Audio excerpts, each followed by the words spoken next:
Now, Rita, I said Iran. You've got news from Iran. Talk us through it, the story.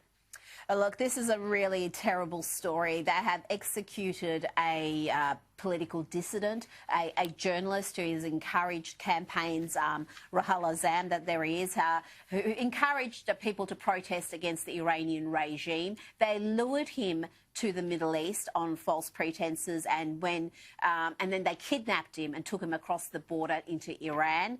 They've now hanged him, and it is just an absolute tragedy. His only crime is to encourage people to stand up against this Islamist brutal regime that has ruled there for 40 years. And this is the regime that the Joe Biden administration wants to get back into bed with and do another deal with. It is absolutely insane, and doesn't matter how badly they behave, the Democrats are determined to reinvigorate this nuclear deal because Trump tore it up.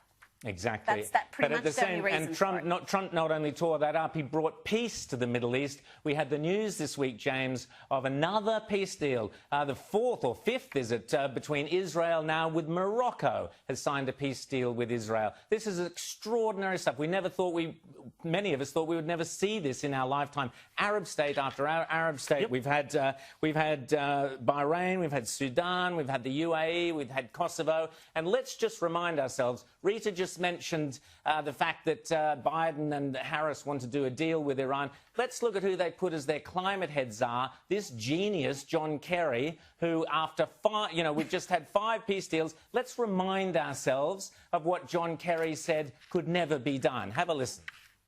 There will be no separate peace between Israel and the Arab world. I want to make that very clear to all of you. I've heard several prominent politicians in Israel sometimes saying, well, the Arab world's in a different place now. We just have to reach out to them and we can work some things with the Arab world and we'll deal with the Palestinians. No, no, no, and no. So there we have it. Peace deal after peace deal after peace deal, thanks to Trump. And no from... And this bloke, Kerry, is now in charge of climate change. You can take everything he says on climate change to be as accurate as everything he said about peace in the Middle East, James.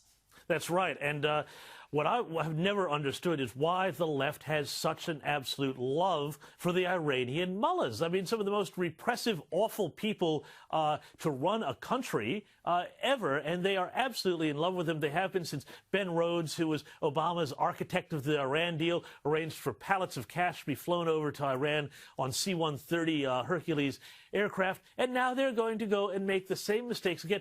The tragedy is we're going to wind up now with very potentially an Iran with not only nuclear weapons, but the capability to deliver them thanks to the Biden administration.